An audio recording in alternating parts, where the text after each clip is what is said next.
Welcome everyone to the podcast. It's no longer called The Sodomite's Guide to Reality. I don't know what it's going to be called, so for right now, it's just the podcast. I'm very excited about today's conversation as I speak with someone whose work I enjoy very much. I think he's a much needed voice in academia. He's the evolutionary biologist, Colin Wright. Anyways, I hope you enjoy the video. Alright then, welcome ladies and gentlemen to the podcast. I'm pleased to be joined today by Colin Wright. He's an evolutionary biologist from Penn State University. I've stated before that I thought my video on Yasmin Mohammed's book Unveiled, how Western liberals empower radical Islam, I thought that was going to be my most controversial video, but I think this one's going to take the cake. Now, I think you're one of those guys that became popular predominantly through Twitter. At least that's how I ran into you. At least is that correct to say? Yeah, I guess Twitter was sort of secondary to that. So I was on Twitter, but only was sitting at around maybe just a couple hundred followers until I wrote my first Quillette article, and then I went from about 300 followers to maybe like 2,000 in just like a couple days. Oh wow! For my first article. So yeah, so it was Quillette that kind of gave me the initial signal boost, and then since then I've just kind of threw a couple other articles on Quillette, but I guess mainly Twitter since then has been kind of where I've gained more of a reach, I guess. Yeah, you're slightly at above 12,000, is it right now? Somewhere around there? Yeah. Yeah, there's a few people that have managed to do that. Have you ever heard of Solonium? I think that's how you pronounce her. Sort I of, don't think so. yeah, she's a geneticist, I think. She used to be sort of Steven Pinker's bulldog, I guess, in a way. But Okay.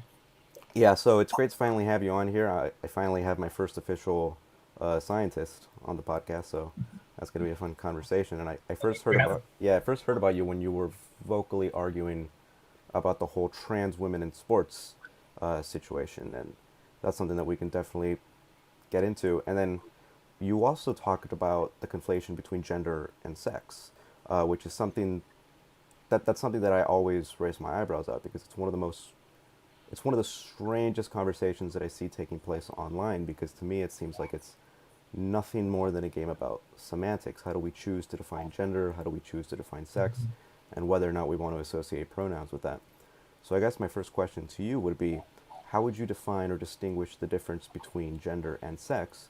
And would you prefer that we associate pronouns more with gender or more with sex?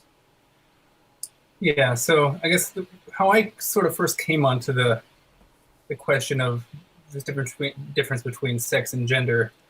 This was several years ago when, at first people tend to use gender, I guess, kind of interchangeably with sex, or at least that's how it used to be. When people say, like, when you're filling out a form, it asks, what your gender, and people usually says male or female. So that was kind of my just historical idea of what was meant by gender. It was sort of synonymous with one's biological sex.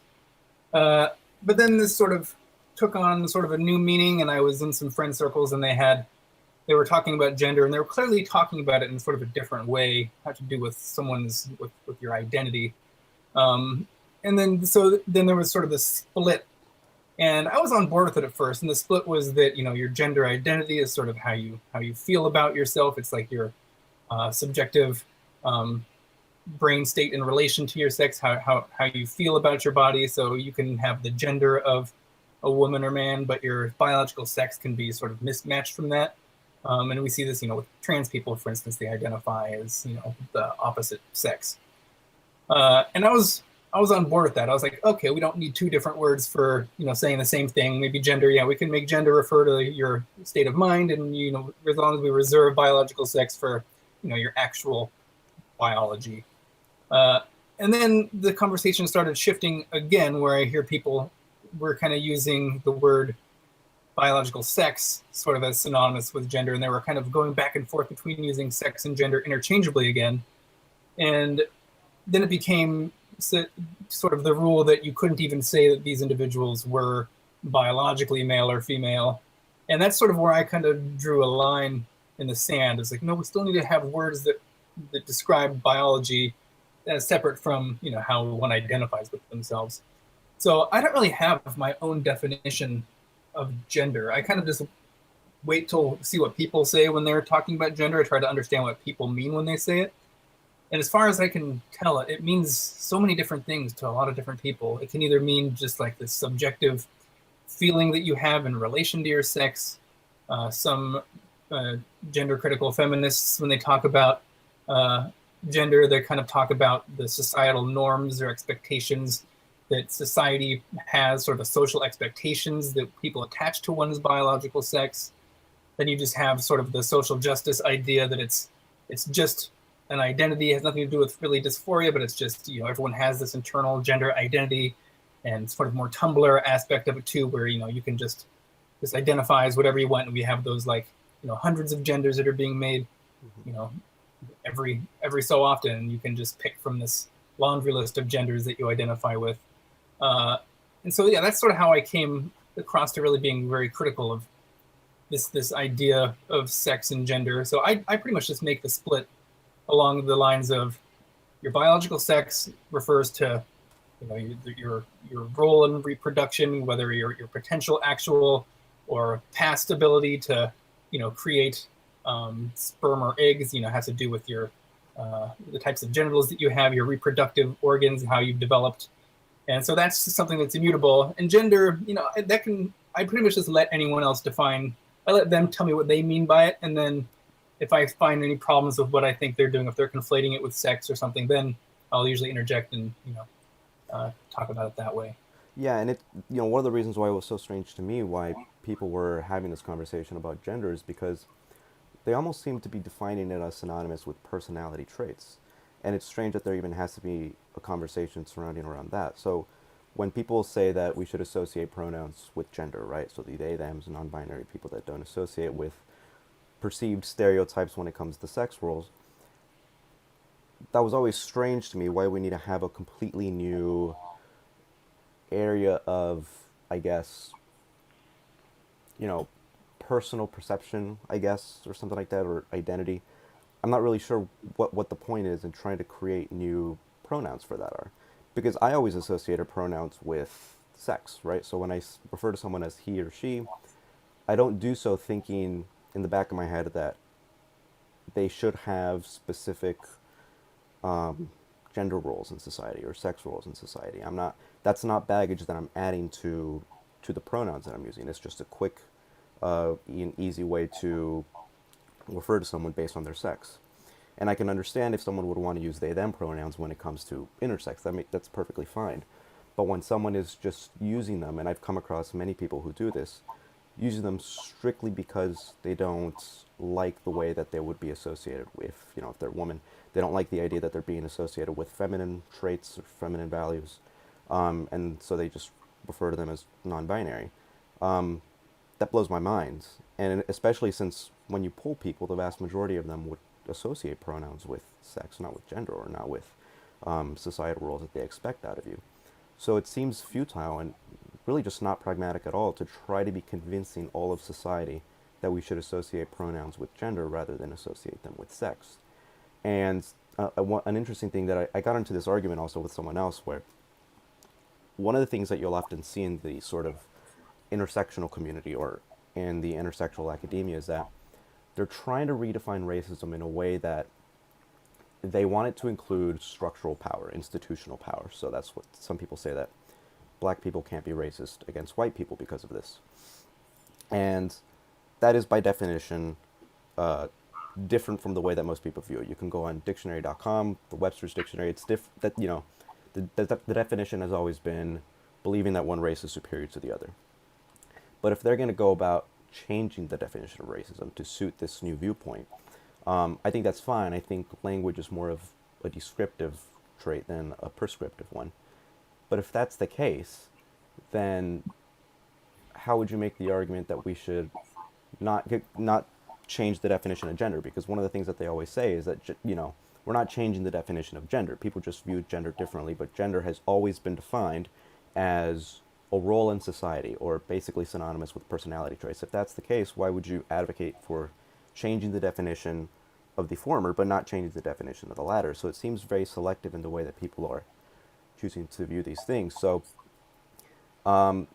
what would you prefer to associate pronouns with more? Like should we associate pronouns more with sex? Yeah, so With I've gender? always, oh, sorry, kind of You there? Yeah, sorry. Just associate Oh, pronouns more with sex or gender.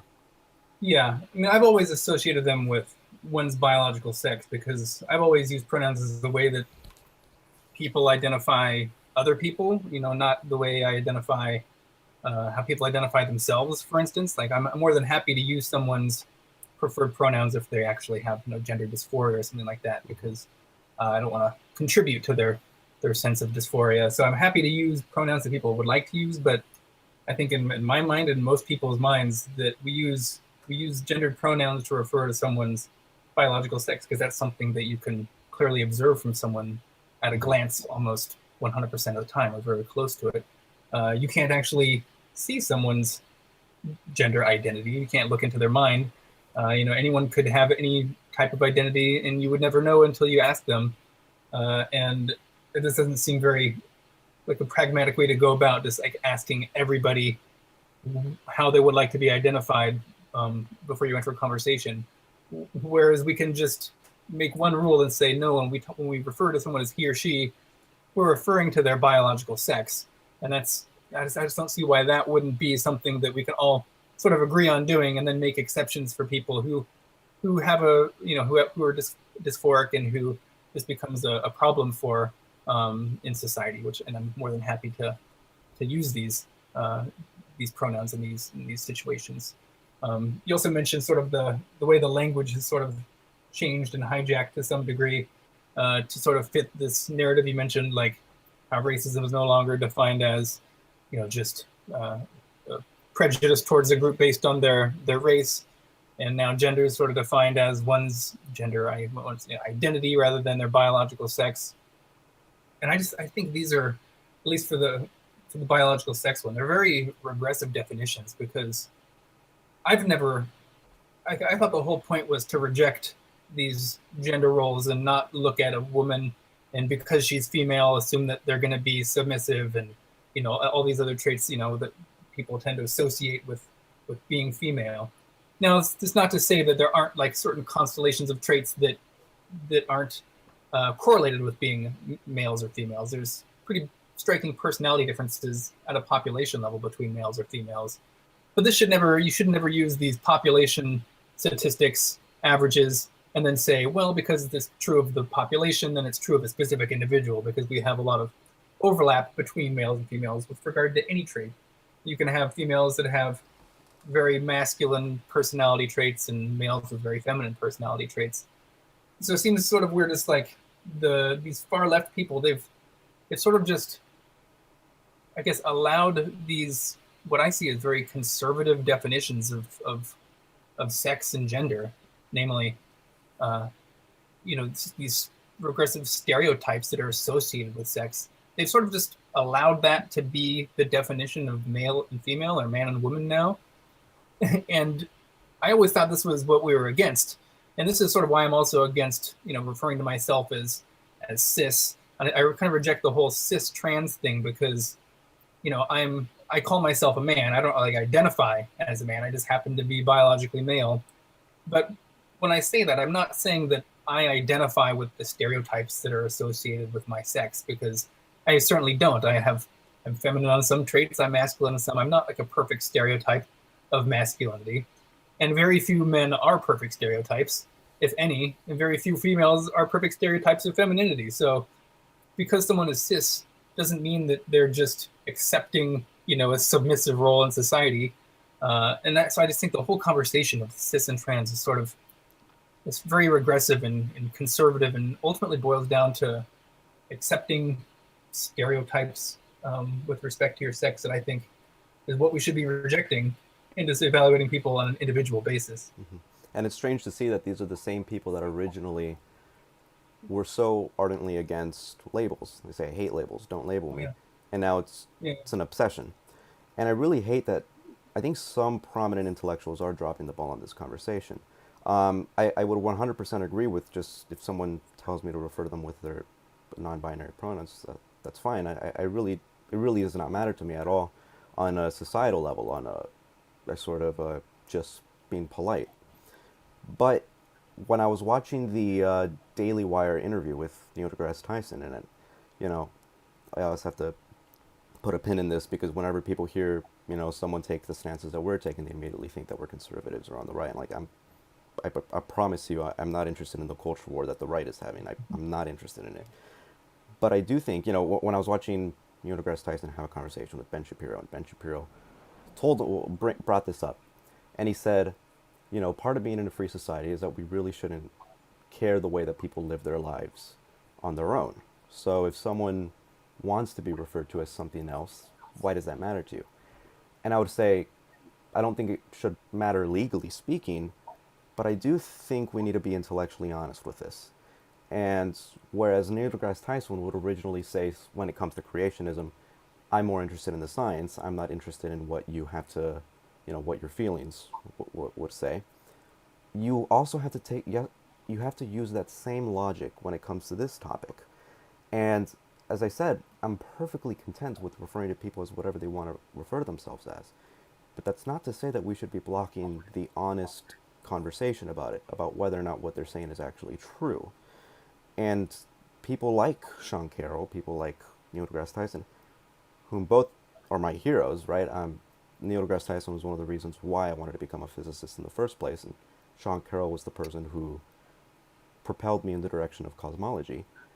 It's strange to see them drop the ball on this because you would expect scientists, especially deterministic scientists, to be more interested in what is true rather than in what society wants to be true for the sake of preserving people's feelings.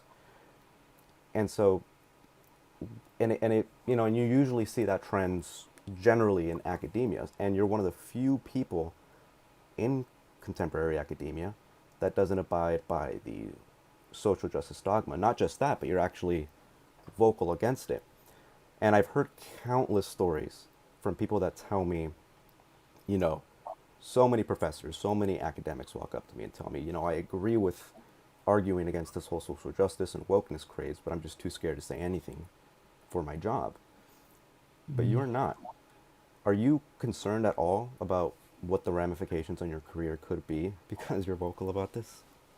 Oh yeah, I mean, big time. So yeah, it was a huge tormenting process for me to decide to actually come out and write my first Quillette article.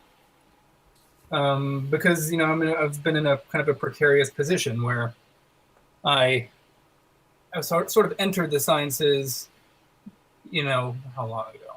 10 years ago when I started my undergrad, maybe a little bit more.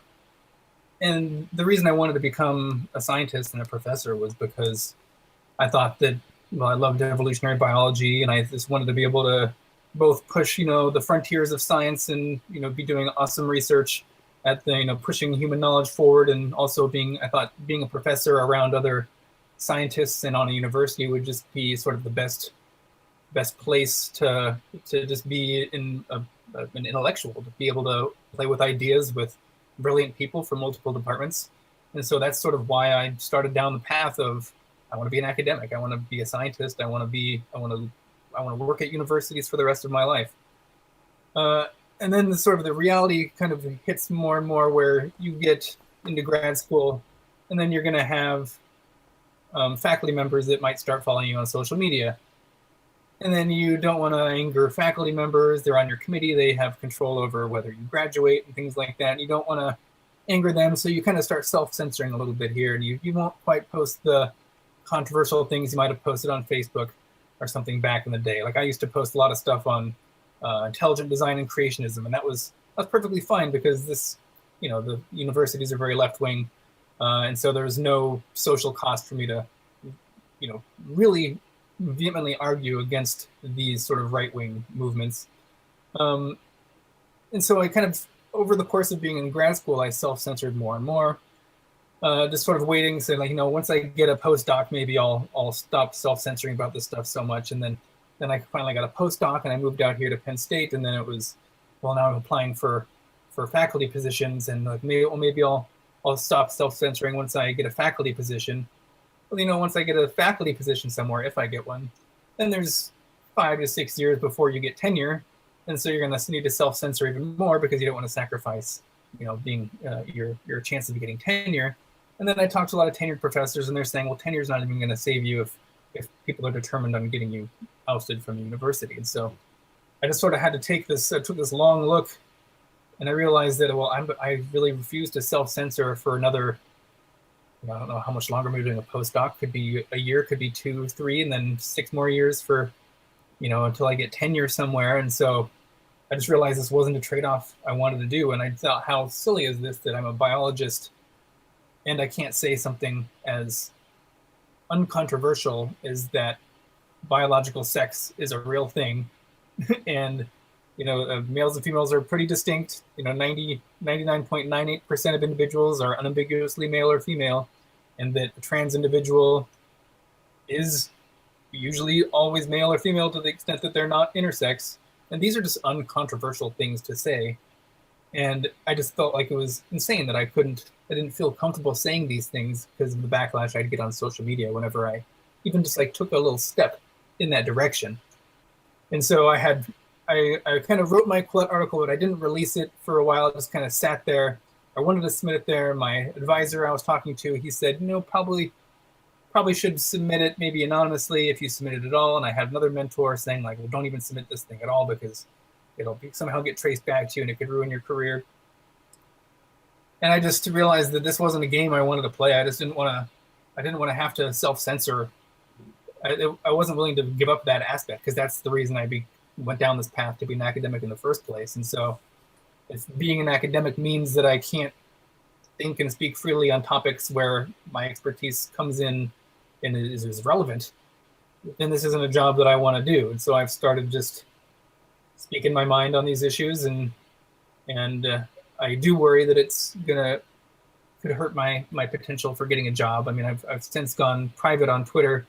I don't know if you've known the reason to that, but somebody went on one of the biggest job boards in my field, the Evo Jobs Wiki, where there's hundreds of people in my field, and ecology and evolutionary biology.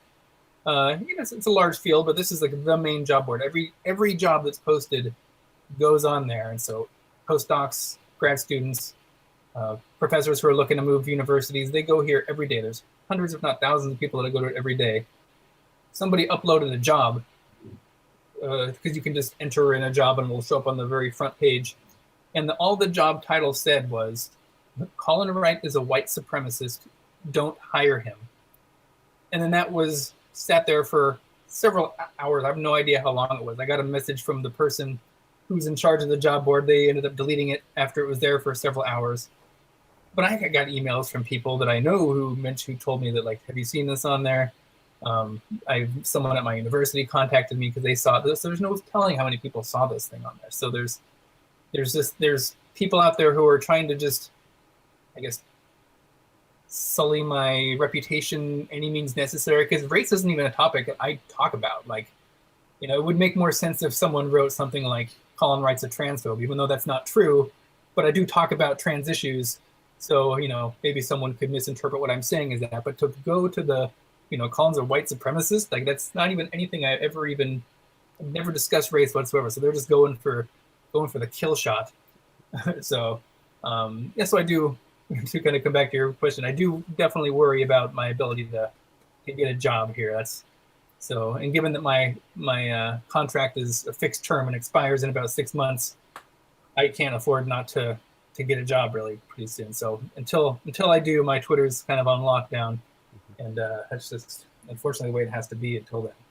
Yeah, and it's moments like these where I'm actually just so happy that I'm clearly not white, because if I were, these positions that I take, I'd be called a white supremacist in a heartbeat. And it's not that I talk about it too much. I think on my Twitter I primarily focus on physics and philosophy. Very rarely will I ever talk about the woke brigade, I suppose. But I am a free speech absolutist pretty much. I do think the left drops the ball when it comes to topics such as Islam, free speech, definitions, and as vocal as I am about the right, or vocal against the right, I don't think I agree with Ben Shapiro on a single thing. I don't think I agree with, even centrists like Brett Weinstein, whom I admire very much, Eric Weinstein. I don't agree with their fetishization of Christianity or of religion in general. But I'm perfectly happy with following them and reading and listen. I think Eric Weinstein's podcast, The Portal, is one of the best ones out there. I love listening to it. I love it too. Yeah, and it's strange to me that I see many people on the left, as soon as they see you reading a book from the opposition, they'll immediately assume that you're on the right. And I always ask. I was reading the new Donald Trump Jr. book, Triggered, and I was asked by my friend because I have friends that come in and they're pretty staunch lefties. One of them is like a Young Turks guy kind of deal, and he saw that book on my shelf and he said, "Wow, I didn't know you were actually, you leaned right." I'm like, "Do you only read books that agree with your opinion?" Like that's so strange to me. I have a bunch of books. Right next to the Triggered book was Rachel Maddow's book, Blowout. But you didn't, look at that book and say, wow, you immediately a lefty. And it's strange that I do think we live in a time where people are becoming more and more divided.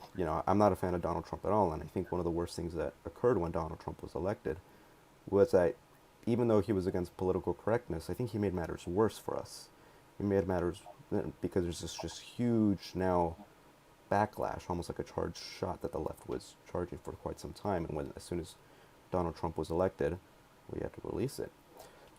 And so, do you think that the direction that the culture is currently headed towards, do you think maybe once Donald Trump leaves office and, we get maybe a president with a blue tie on or something, do you think maybe we'll get to a point where we can look back on times like these and say, oh, thank God it was just a phase. It's not that it wasn't actually the culture changing into one that is more focused on preserving people's feelings. It was just a small phase that we had. Do you think, we're going to get to a point where you can talk about your actual viewpoints without being concerned about your job? It's a good question. I kind of flip-flop back and forth on a daily to sometimes monthly or even hourly basis sometimes on what I think about that. I don't even know what direction I would say the country is going in, because I just see it more just sort of like splitting in the middle, like it's being polarized so much.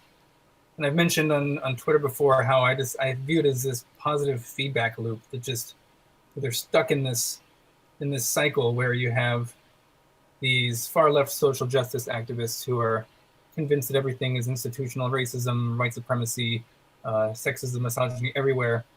And then you see someone like Donald Trump, who I sort of see as someone who was elected in response to this insanity and this PC culture. And so Donald Trump comes, to power. And then instead of the left being self-reflective and being like, okay, this is in response to us, they just see this as more evidence that they're correct and that they're going to double down on the fact that white supremacy and sexism is taking over. And so they're going to go further to that degree. And then now the right, I think, is probably going to want someone who's similarly, like Trump, who's going to put it to their faces even more than Trump did, or, maybe in the similar vein. So I don't know how it's gonna wash out, because there needs to be something that just breaks that positive feedback loop of insanity. I just see it as sort of this spiral that we're kind of caught in.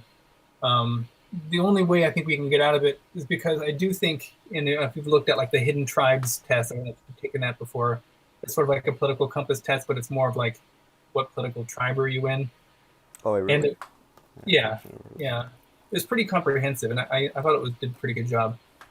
And it breaks society down. I think there's like 8 or 10 or something different tribes, and this far left activist was only about 8% of the left. Oh, no kidding. And I wasn't included in that. I was, a couple over, still definitely on the left, but not definitely in the leftist activist one. And so I do think it is a minority view. It's a minority view in the country as a whole, for sure. And it's even a minority view on the left. There's just a lot of people who are being silent about this, or they equate social justice with civil rights. In their mind, they hear social justice and they just say like, oh, it's synonymous with civil rights. They don't realize the ideological shift that's actually taken place in there. But I think sort of as people on the left become sort of more awakened to the fact that social justice movement is not just a natural outgrowth of the civil rights movement. This is different entirely. They have a different sort of epistemology behind their ideas and the way that their vision for society. And I think the more this gets exposed, the more we have people denying the existence of male and female. If this turns into the Olympics and we see more trans women beating women, in their sports and taking away, uh, gold medals or any medals or even any place from females, there's going to be a backlash against that. And so I think that once sort of a certain quorum is reached of, I guess, societal awareness, mainly on the left. I think the right's sort of aware of the insanity that's going on. But we just need more people on the left to be sort of cognizant that this is a different thing entirely. Don't just go along with it because they are voting Democrat and they are ostensibly for gay rights and all these things that you like, because there's just a fundamental shift in the way that they're actually approaching these problems that people aren't really registering. And I think just to awaken more people on the left to the fact that this is different. That's the only way that we're going to be able to sort of actually shift the society in a way that's going to break the spiral, as I see it. Yeah, and you brought up a good point there that the people that adopt these hard left viewpoints, they are in the minority. There really aren't that many people out there that actually hold such radical views, but they have so much institutional power that they can change the course of the way that the left is perceived. And, I'm a big fan of David Pakman, who has a show called The David Pakman Show. He's a staunch lefty. But I think this is one of the things that he doesn't recognize, that he made a video on the regressive left a while back, but he doesn't seem to holds them to the same standard that he holds the far right to. And, and Sam Harris brings this up quite often, is that, and he even retweeted an article about this, where the people that you would expect to just be labeled as crazies, to not be viewed intellectually serious, they're the ones that are infesting the social sciences. I think, 30% of social scientists consider themselves Marxists, which I don't think there's a problem with that if you consider yourself a Marxist. But when you have such a high percentage of people within a specific academic discipline abiding themselves to the same exact viewpoint, there's going to be a problem there. There needs to be viewpoint diversity. And Jonathan Haidt wrote about this wonderfully in his book, The Coddling of the American Mind. I'm sure anyone listening to this already knows who Jonathan Haidt is, a psychologist at NYU, I think. But he's great, and he talks about this, and he talks about the current social justice movement, where even though there does tend to be a general liberal trend when it comes to social values, and Steven Pinker also talks about this, what we're seeing today, as you said, is different. It's not going by the same trajectory that the previous liberal movements were going by. It's like liberal, but then there's a sharp spike that occurred. And so he attributes this to helicopter parenting that might have started, I think it was like in 1984 when those two kids were abducted and murdered, and then that's when the missing milk carton kids started coming out. Mm-hmm. And I think there could be some truth to that. And then something also that we could, if you want to finish something up right now on this topic, feel free to do so. But a good way to segue this conversation into another area of interest that we both have, which is atheism and secularism, is that some people on the right have argued that the drop in religiosity, the drop in religious institutions, and the social cohesion that would be brought about by religion is causing this increase in social justice movements, because social justice movements are very similar to religion. So do you think there's any truth to that claim? And also, if you want to finish off anything, feel free to do so. Yeah. So I do think, there's some truth to the claim that, there's a vacuum of religion or whatever on the secular left, or I kind of look at it more in terms of systems of belief that create meaning, I guess is sort of the way I like to look at it.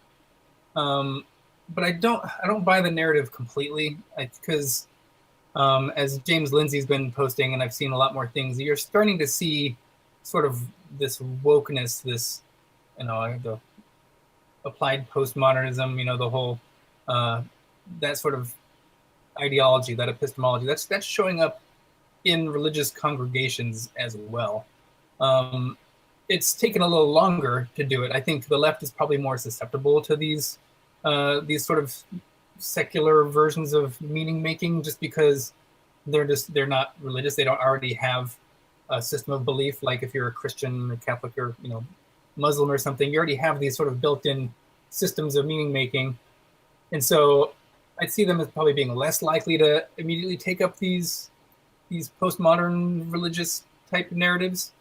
But they're definitely not immune to it. Like there's some competition for meaning making going on, and so I think it's the left is more likely to sort of just like take it up quickly. But I see it more of just sort of a foundational problem where this sort of postmodern ideas are sort of happening beneath everyone's feet at the same time. It's just kind of being taken up in some communities more rapidly than others. That's the best way I think I can, the kind of the way I see it going on. Hmm. Um, Yeah, especially since a lot of the values that social justice advocates holds are at odds with a lot of values that religion practices.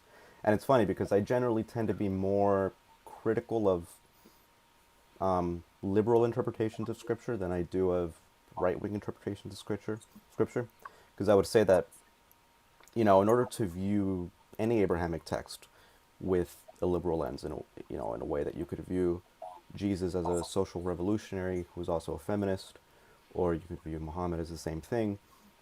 I think you have to have an inaccurate diagnosis of how society was back then. I don't think it's as intellectually honest as the literal interpretation of it would be. And so in my religious studies class at university, it's fun. When I started talking to my professor at the end of the quarter, he was actually shocked to find out that I wasn't a right-wing conservative. He's like, I could have sworn you were on the right, like based on how critical you were of everyone in that class. I was like, well, I'm not, but I just think they're at least more honest. And, you know, I do think there is, I agree with you completely that it might be part of the equation. Um, I think another part of the equation is this sort of sense where people feel the need to be special. And I don't mean that in a derogatory, snowflake kind of way that right-wing people would refer to them as. I think there is a genuine biological need, and you're a biologist, you can correct me on this, where we feel like we need to feel that we have value, significant value. We're important in society, and we're not just like everybody else. I think that might contribute to why people are in love with this new pronouns thing and gender thing, where they can establish themselves as something unique, as against the grain. I think that could also be part of the equation. But I think the largest part of the equation would probably be Jonathan Haidt's diagnosis of helicopter parenting, where um, children are being more coddled and more sheltered, and this is causing them to view ideas more as an incurable virus rather than as pathogens that we could actually inoculate ourselves against. I think that's probably the largest part of the equation. But it's definitely a multivariate one. And it's not so simple as to say that, yeah, drop in religion, that's what this is going to get, so therefore we need to bring Jesus back into schools. I don't think that's the case. So, and again, we can shift this conversation out to secularism. Why not? yeah. I just want to interject real quick that it's always been funny to me that you get the religious people saying that, look how crazy these social justice warriors are. They're just like a religion. Well, to me, that's just like, aren't they kind of like dunking on themselves in a way too? Yeah. Like, this is like, okay, so you're doing it now too. Like, I see both of you as doing the same thing, but in just in different ways. Mm-hmm. And people on the religious right, they can identify that as like, well, shouldn't that cause some self-reflection to the religious right who's calling out this religious movement on the left? Mm-hmm. Yeah, That's something I can't get over. It's just like, you're both crazy. Like, what's going on here? yeah, it's fine. And they'll do the same thing with faith, where, well, you have faith in scientists. I'm like, well, you're admitting then that faith is a bad thing? Yeah. So yeah, it's strange. So what got you interested in atheism? I think I remember hearing you say in a podcast that it was Richard Dawkins that sort of influenced you into becoming an evolutionary biologist. Is that correct? Yeah. And would you Yeah. say the So same thing about atheism? yeah, I mean, I got into just thinking about questions on God and stuff because I remember just way back when I was maybe my late teens, just getting into conversations. I was raised as non-religious, but I don't say I was raised as an atheist because my family just never talked about atheism. So I was never told God didn't exist. I was never told it did exist. It was just a very neutral household, which I think was kind of good because I had some religious friends who were talking about God and they were denying evolution, and I didn't know much about evolution or religious arguments at the time, but it all just their arguments just sort of didn't make sense to me, and so that kind of got me into just kind of looking into evolution more and looking into arguments about God and against God. I was getting into Carl Sagan a lot at the time. I was looking at his whole Cosmos series. And then I remember there was something that came out in, I think it was Time magazine, and it was sort of a back and forth debate between Richard Dawkins and what's the guy's name? Francis Collins, I think it was, who's the previous genome guy. head of the World Health Organization or NIH or something. And so he was the head of the Human Genome Project, and he's just a known like born again Christian, but who's also a very good scientist as well. And I remember just looking at that back and forth and thinking that Dawkins just really schooled him on that whole thing, and it was such a fascinating conversation. And then I read some of Carl Sagan's The Demon Haunted World, which is a sort of a primer for skepticism in general. He debunked a lot of, astrology and claims that aliens have landed, and so it was a really good primer just for critical thinking. And then I got the God Delusion when it just came out, and devoured that. Kind of got into the whole Four Horsemen of New Atheism thing: Harris, Dawkins, Hitchens, Dennett.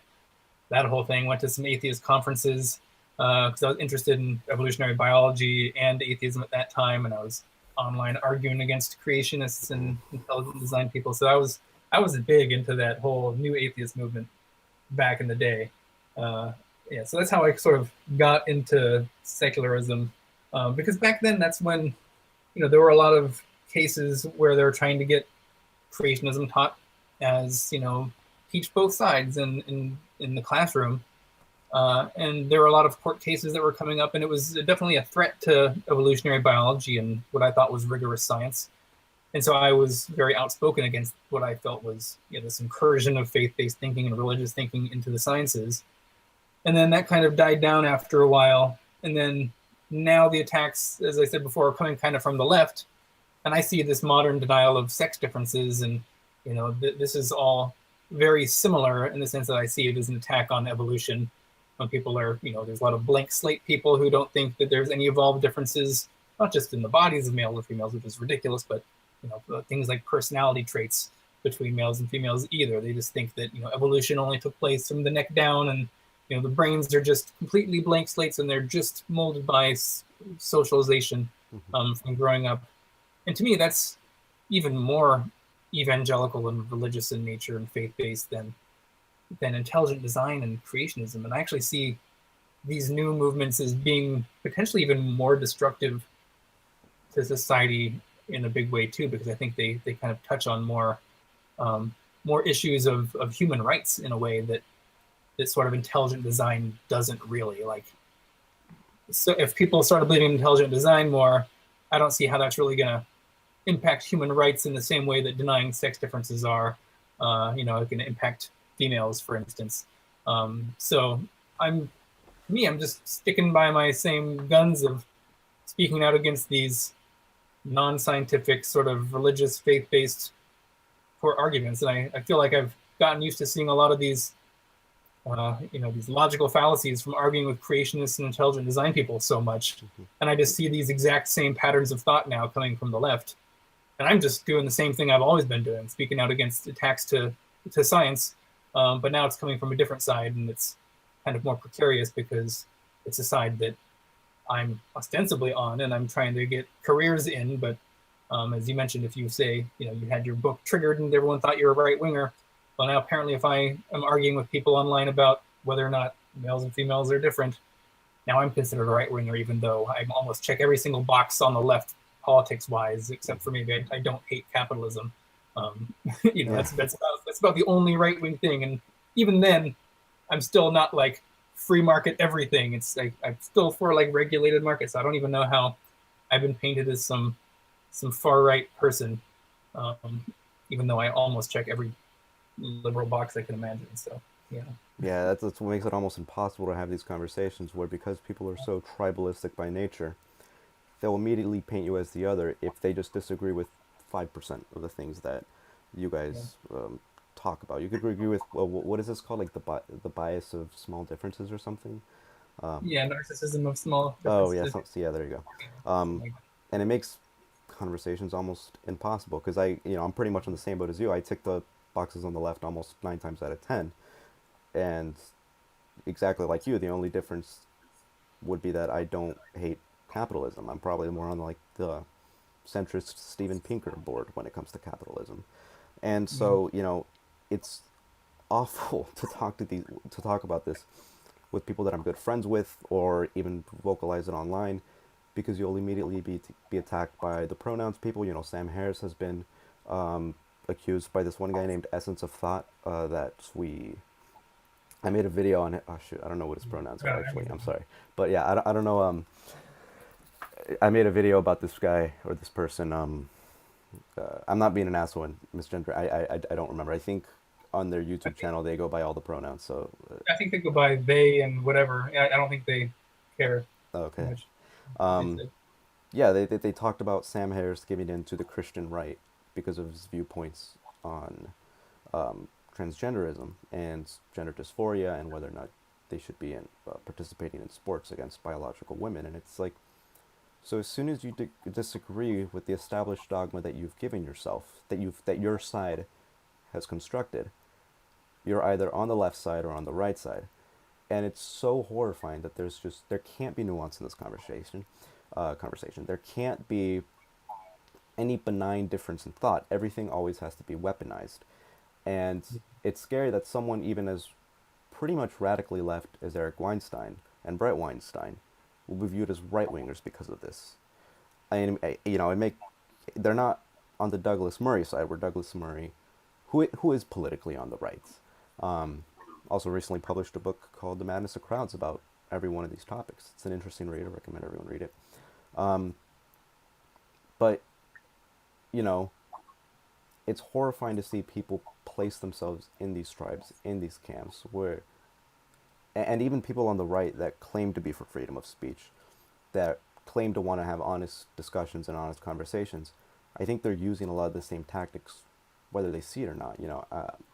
I like listening to Ben Shapiro. I listen to the Ben Shapiro show, and he's one of the people that always talks about bringing civility back into these debates. But I don't think you're really helping your case when you're selling mugs that say leftist tears, or when Dave Rubin consistently talks about having civil discourse but refuses to have people like Sam Cedar or David Pakman on.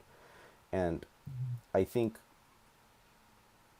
going back to whether or not we're actually going to get to a point where we no longer have to be concerned about this.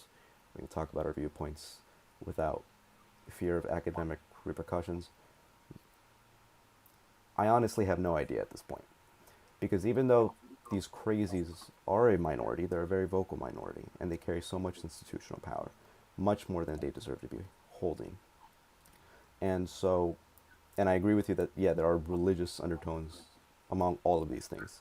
I don't think it's a coincidence that 99% of the time, whenever someone gets mad about one of my tweets, when it comes to, the social justice left, they have pronouns in their bio.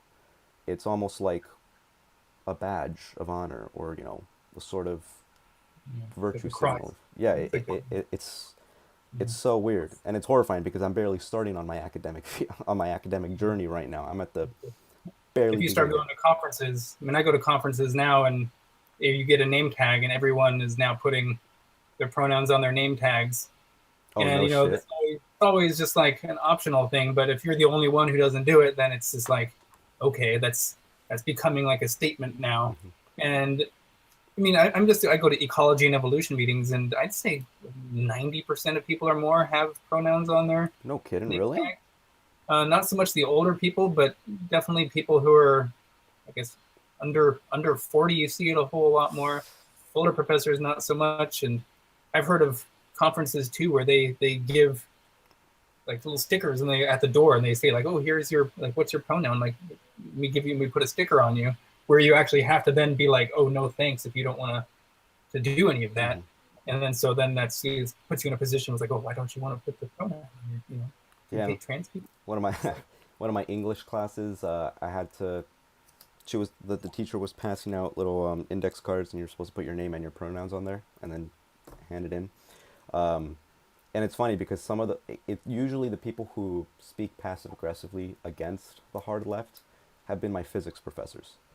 That so that was always interesting to me, and of course it's always the social scientists that are completely on board with it. And yeah, I've never, I don't really go to any academic conferences. I've gone to a few for APS physics, but that's just as a student.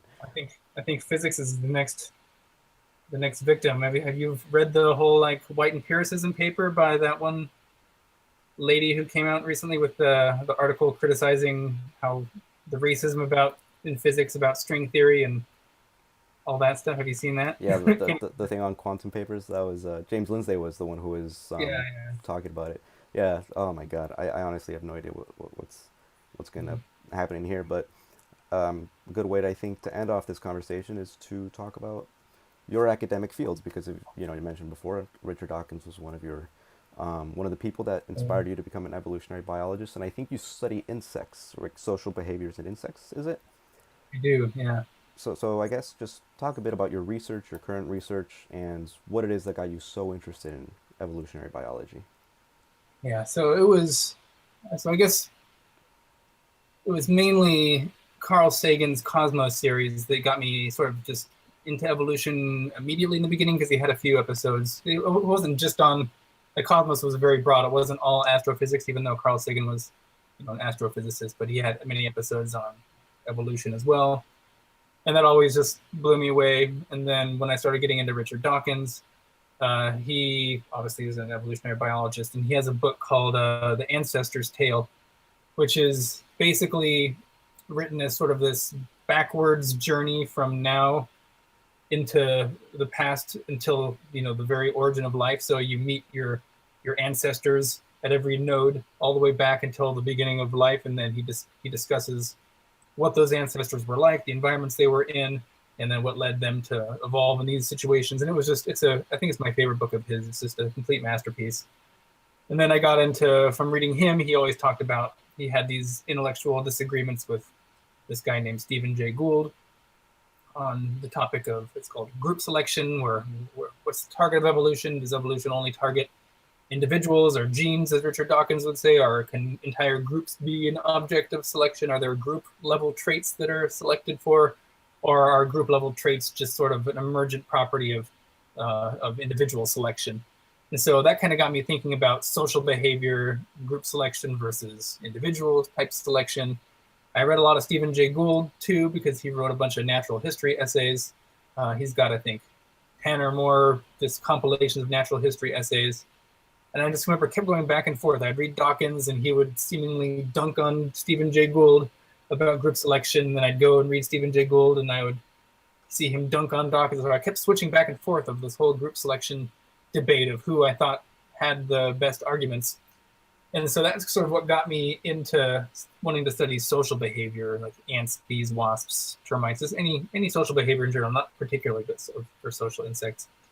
So I was really into that when I went back to school as a biology major.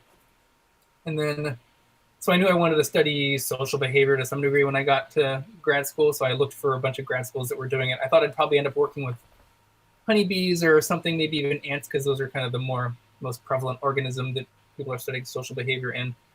But then I found a lab that was fairly new, and it was at the University of Pittsburgh, actually. It's where I started grad school. And it was a lab that studied personality in social spiders. So it looked at both the individual behaviors of social spiders, and then it also looked at the emergent collective behavior of groups. So you can actually look at personality at different levels. So personality is basically just defined as like consistent differences between individuals and the way that they behave over time. So it's pretty straightforward. Like people can be more aggressive. Humans have personalities, dogs and cats. If you have more than one dog, you realize that they behave differently and they're pretty consistent in the way they behave. Some dogs are aggressive, some are docile, that type of thing. But groups too also can have differences in the way that they consistently behave over time. And so this lab was looking at both quantifying the levels of individual behavioral variation, how that's linked to collective behavior, and then how collective behavior is selected and how it actually contributes to the success or failure of the entire society as a whole.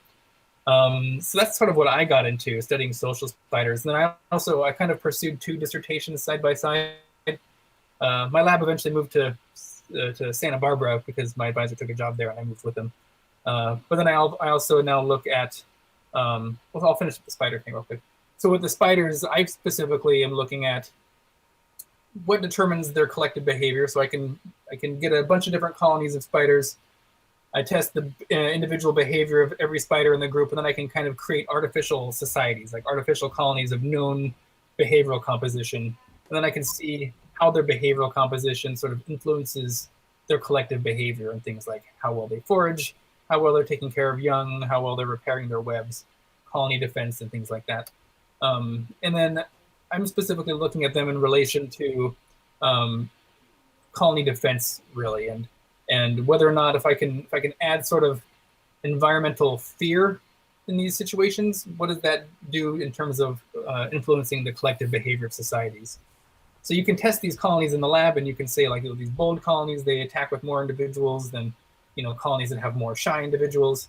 But then I guess what I've been working on with them and discovered is that if you expose them to like chemical cues of a known predator, then that basically just erases all of the colony level differences you see between these colonies. They become fearful, and they no longer have this emergent behavior, even towards prey that they would normally eat, and that aren't threatening to them. So even if they're just in an environment that has potential predators, they're going to be kind of handicapped because they're going to be more fearful in contexts where they shouldn't be fearful. It would be beneficial to actually be really bold and attack prey items.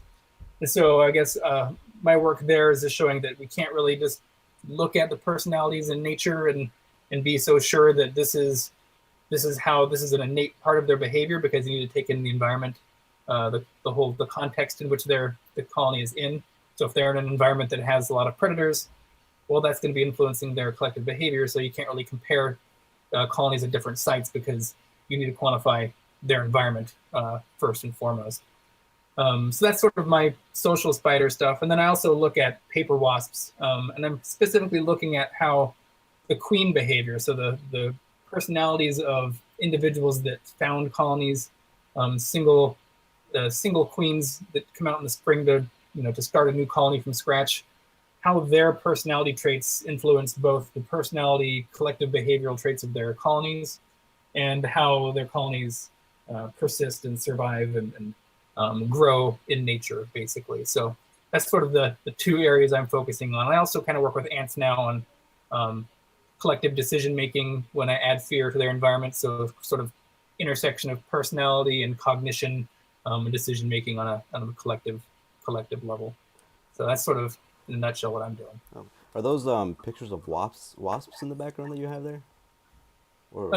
So all those, so they're actually, that was a gift when I graduated, when I got my PhD. And those are the three systems that I worked on. My advisor had these watercolor things commissioned for me, amazingly. He spent a fortune on them. But on the far, let's see, look right there, that one I think is paper wasps. That one in the middle there is the acorn ants that I studied, and then the one over there has the social spiders, the species that I studied. Wow. So that's pretty damn nerdy. Yeah. So, all right, so we're passing, I think, about an hour and 5 minutes right now. So I want to thank you so much for coming on this podcast. I was surprised when you even responded to me. And again, I've been a huge fan of your work. People can find you at Swipe Right, right? That's your Twitter? That's correct. Yeah. Okay. Any other social media that you want to plug? Instagram, Snapchat, or Facebook, whatever? I'm only kind of active on Twitter, and even now I'm still active, but my account is private. If you do want to follow me, though, still send me a request, and I'll approve people that don't look like they're potentially out for my job. So. Oh yeah, you want to approve people with pronouns in their bio? It's really funny because the people I approve now are either just like clearly like right-wing major Trump supporters, as people that would never like care about what I'm doing, but then makes me think of like, well, what am I? I'm just like creating this environment where I'm just only adding like far right people on my Twitter now. Like that can't be good. Yeah, But when I did my they're the first video, I they're was the ones that aren't threatening. when I uploaded my first video on, I was defending the free speech during the whole Sargon of Akkad situation with Patreon, and I got a good amount of subscribers. I think that video got like a little over 200 views, and I got a good amount of subscribers. And I was looking at the subscription list of the people that were subscribed to me, and it was just pure like Stephen Molyneux, right wing people. And I'm like, you're not gonna like my stuff, I think, after this video. Yeah, I sometimes I scroll through my Twitter feed just at my followers and just see like what is my demographic there, and it's either like people on the right, a lot of MAGA people. Then there's gender critical radical feminists who are following me a lot because they're very much against the whole trans ideology, gender feminism type thing. And then the political centrists that are open to conversation. The only group that doesn't follow me in any significant numbers is the pronouns in their bio people. That's pretty much the only group that I never see there. So yeah. Well, again, thank you very much for coming on. You're the soul of charity for even thinking about it. So yeah, if you ever want to do it again in the future, just let me know. Be happy to do it. Oh, fantastic. Yeah, this was an absolutely great conversation. I was really privileged to have you on. Great, intelligent guy. Everyone follow this guy. Thank you. Thanks, everyone, for taking a listen to this podcast. It was an absolute pleasure to have a conversation with Colin Wright. I highly recommend you following him on social media at SwipeRight. I think he's a very important voice in academia. If you liked listening to this podcast, be sure to subscribe and follow me on Twitter at LatentPhysicist. Thanks for taking the time to watch this video, and as always, I hope to see you in the next.